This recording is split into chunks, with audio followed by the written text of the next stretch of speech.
Okay, artist, tough love lesson number 2, color wheel. I know you know the color wheel, right? You've seen it, you've done it. You know, you've done it in elementary school, right? When was the last time you mixed the paints yourself? And in all honesty, in our True Colors art program, there's a heavy focus on how to mix your own colors because once you know, you have the power. So our primary colors are primary yellow, primary magenta, and primary cyan. It's a modern color theory that I like to go with. We're not mixing colors per se in oil pastel. We're using pure pigmented sticks. So instead of blending and mixing, which it is possible, we're just going to go around the color wheel and fill it in, all right? Bear with me here. Print out your own. Give it a try.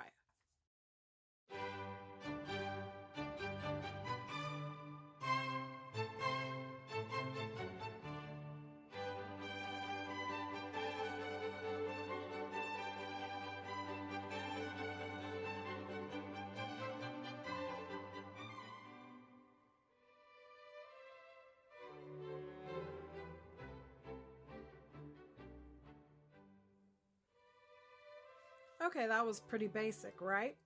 We filled it out with the colors. Now, why is understanding the color wheel so important here? Well, to start with, we got to pick good color palettes. So understanding the way this works with analogous colors, complementary colors, it really is going to give you quite the power to be able to blend and choose a good color palette. So I want to show you. When we have analogous colors here, as we go around this wheel, they blend really nicely together. And you're not going to have a whole lot of problems with cross-contamination as long as you keep your piece pretty clean there. So here I am blending these, and they go one right into the other. Not a problem. They blend quite nicely, see? And that's how you get all those thick, rich layers. It's using more than one color to represent the colors. So if I'm trying to do orange, I pull in a little yellow and I pull in a little bit of this pumpkin orange here. Or if I'm trying to do red, I pull in a little orange. These analogous colors help us really blend and make a richer painting. So try this, practice this, this at home. I want you to print this out on a piece of cardstock or something. I mean, regular paper would be okay too, but it would be better for a piece of cardstock. And just play around with this blending here. Get them to go around the circle.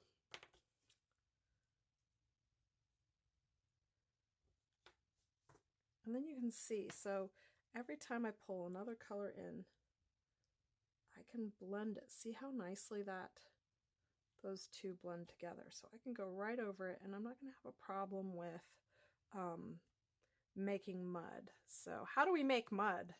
It's not something you want to do on purpose, I'm sure.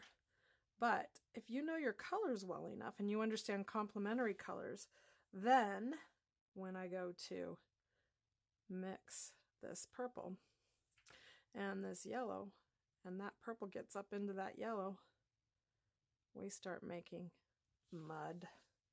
And so that's why this lesson is really important, because when we start seeing these colors side by side, because we're drawing them on with our sticks, then we start understanding how we're going to avoid making those mistakes, and also how to make beautiful layers. So it's both the idea of how to avoid a problem and then also how to create really good artwork is really understanding this color wheel.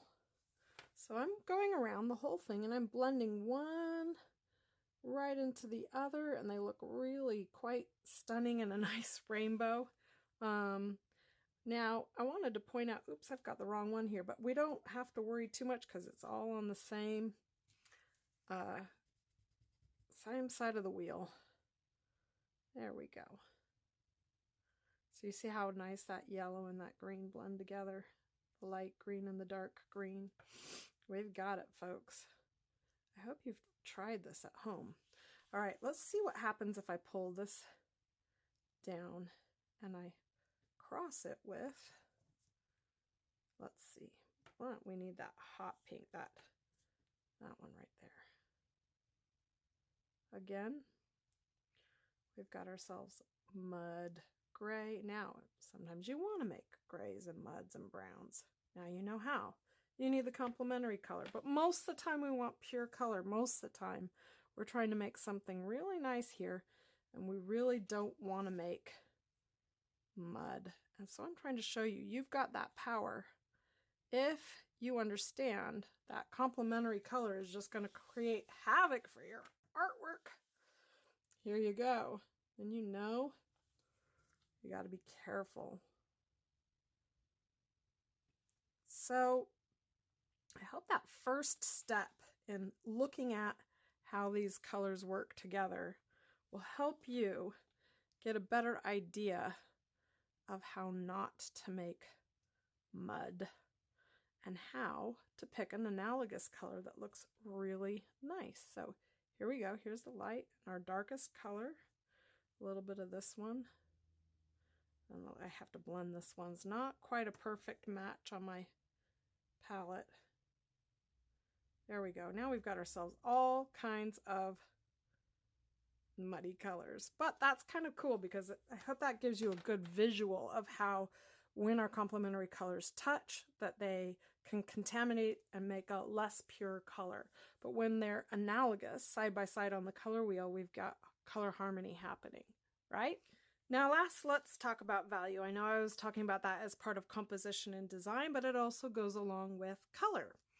I organize my color wheel with yellow at the top, purple at the bottom. And the reason I do that is because I'm looking also at value. As you can tell, we've got the darkest colors down here, our lightest colors up here.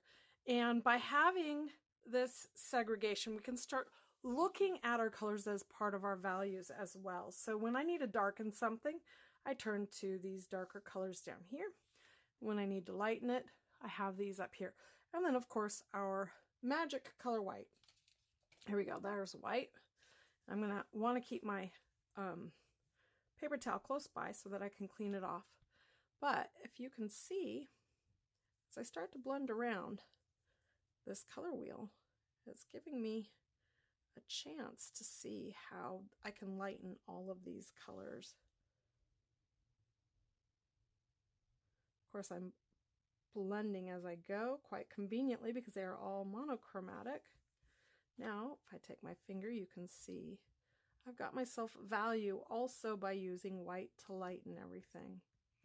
All right, and my hand is a little bit dirty there. Let's put some more white.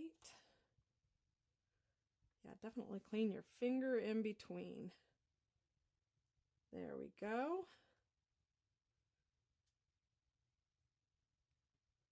I'm making myself a pretty nice color wheel here.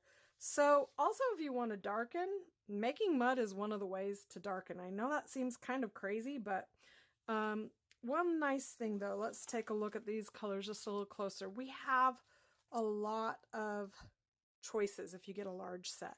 Fewer choices when you use a set like this, but you still have darker versions of almost every color. So take advantage of your dark values when you're mixing in with reds or oranges. Take advantage of your darker greens so that you have good range of value.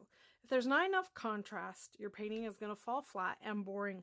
Mid-range, mid-tones, I tell you, I'm telling you over and over again, that's the pitfall. So in order to avoid that pitfall, use your white and blend either on top by continuing to blend the white and the color back and forth. You can just take the two of them and they can go back and forth on top of each other without ever using your finger.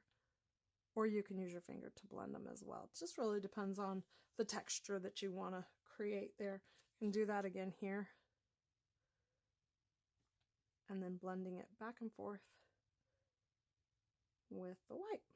And you can do that all the way around, but I'm not going to take time to do that now. I just wanted you to see how we create the color wheel, how we use darks, or we use the colors as our values, our lights and our darks. All right, now the next thing that we need to talk about, using this as our guide, we want to talk about picking color combinations that work. The first thing I wanted to share with you is the concept of, here, I'll use one of my pastels because you'll see it really well. The concept of a gallon, a pint, a cup, and maybe a tablespoon.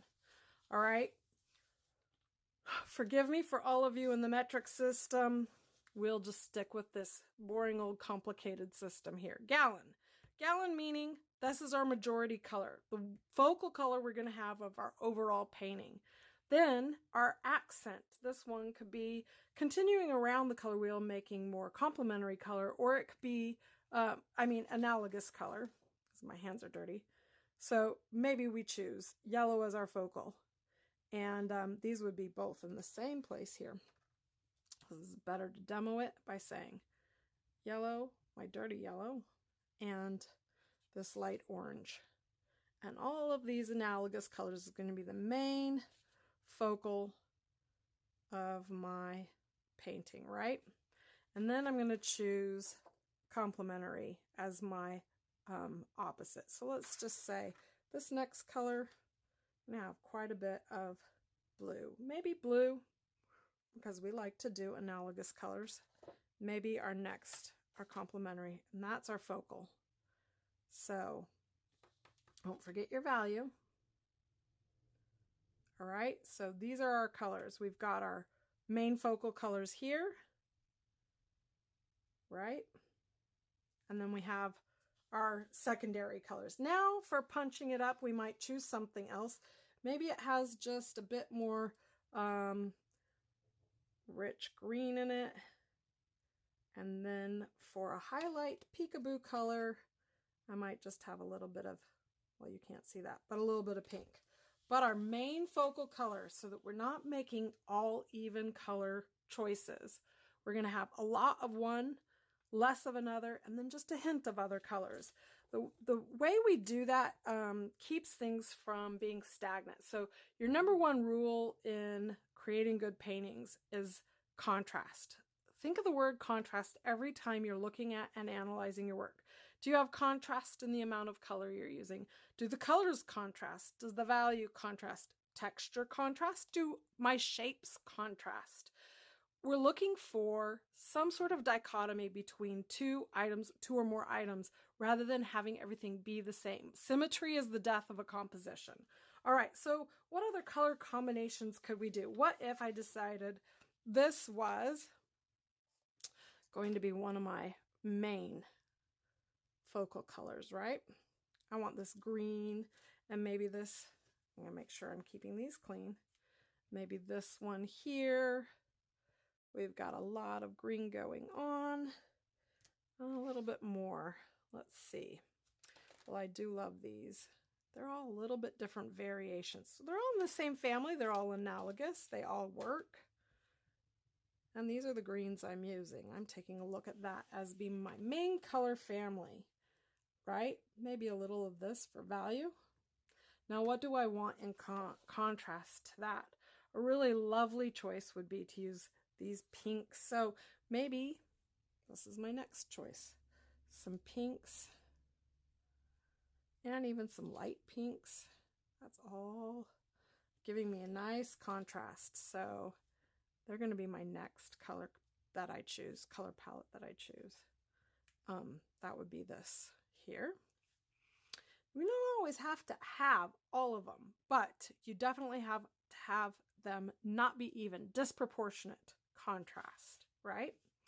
I think that if I was to pick an accent, I might come in here with some yellow. We'll see. You know, that's where you test. Maybe not that bright of a yellow. Maybe we need a earthier. Oops, that's dirty. An earthier yellow, a little bit softer. Maybe a yellow ochre. So there you go. There's a nice color palette choice that we can make. Add in a little bit of white, and I'm heading somewhere, right? So that might be one color palette that I choose. What if I wanted maybe my heavier focus I'm going to have this as not my heaviest focus. What if my analogous colors ended up being more of these pink? We're still kind of choosing the same, but I can make a painting look completely different just by a simple shift in variation. So there's my main colors. If I was to say, what's my biggest focused? My gallon. Then my next focus, right? And then for a little hint of something, maybe that and some dark blue. That's a really pretty color combination. All right, let's see if I can give you a couple more options to take a look at so that you start really seeing this. What if we have some purples? Purples can go either way. I've done paintings, my favorite combinations are purples with yellows and oranges, but what if our main focal is going to be more analogous? So let me find my purples. Here we go. Here's some really great dark purples. In that family, I could probably pull this out. And here's my main focal, right? Let's see, what else do I have here? Some lighter purples, and maybe even this really light purple. This is all in the same family. We're still all looking at this range in here. It's just these with a little bit more white added to them. So now I have myself my gallon, right? And in contrast to that, I think I would pick, I did a painting where the next grouping of colors was like this one and this. And then we finish it off with a bit of that pop of green. So here's another color combination, but we're choosing a balance between which is our focal, gallon, which is our pint, and which is our cup. Maybe if you really wanted another color in there, you could, but I think sometimes it's just limiting. That's where we want to be, right? Let's see if I can do one more for you. How about yellow as a focal? I did this a lot. Sometimes I like to make yellow as my sky or orange. So what if these were my focal colors right here? And a really light lemony yellow. These are all blending really beautifully. Some yellow flowers, maybe yellow background, and that green is just kind of sneaking in there, right? A little more yellow. Here we go. And opposite of yellow, we could do purple, or we can go a little bit blue. So I think I'm going to show you how nice that looks. This yellow and blue together, these lighter blues and a little bit of a darker blue. Not equal, not equal. So maybe this is yellows and greens. So we have our stems. And we would put the blue in the sky and in the stems, and that would give it a beautiful contrast. We always need more value, and it's hard with yellow for value. So you need a lighter yellow, darker yellow, and it'll all still read very yellow. All right, these are just a few color combinations. I have cheat sheets for you. Use that as a guide if you're having a hard time figuring out the right color combinations or balance. The last thing I want to show you is what happens if you do them all the same. Now look at these as we start to pick colors with more interesting amounts and variations, right? What happens if this is my color palette and I do an equal amount of everything and happen to put them all here, my hated green, in the same value range? I do see this problem quite often. People using an equal amount of every color. And you know what? It's pretty boring, especially one more problem that I see, equally spreading them apart in your work so that if you were to do this,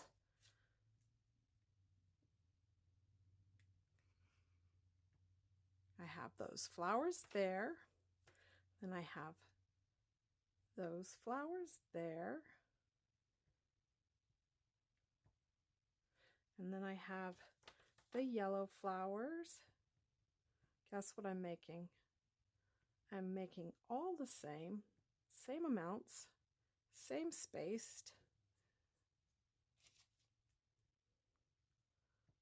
And it's getting boring and it looks a little bit like a color sneeze. I know I made up that word. But what am I doing here? I'm taking away the power of a dominating color, and what I'm doing is making no one place for the eye to rest if we have all the same amount, same values. Our greens all start looking the same. It's even worse because this at least looks nice because it's all the same analogous colors. But what happens if you start doing this? Our same values, right?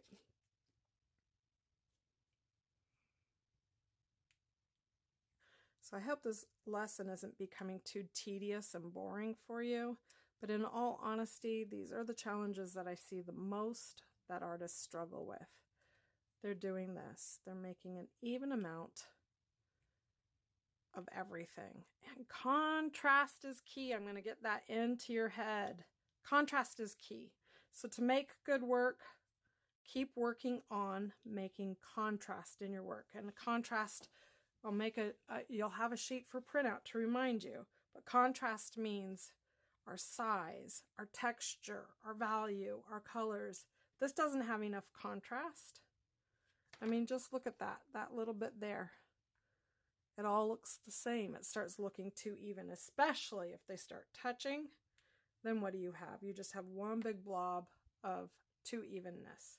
But when you change up the shapes and the values, and you give yourself a variety, a gallon, a pint, a cup, a tablespoon, then you're going to create something far more interesting. All right, play around, get a sheet of paper, and start coming up with your own favorite color palette swatches, maybe in your art journal, and keep record of your favorite oil pastel combinations. It'll help you later when you decide that you're a little bit stuck and you're not exactly sure what you're going to do. You can start with color, all right? We have a lot of ways to start. Color is the most powerful visual language that we have. So start with color, all right? Thanks, artists.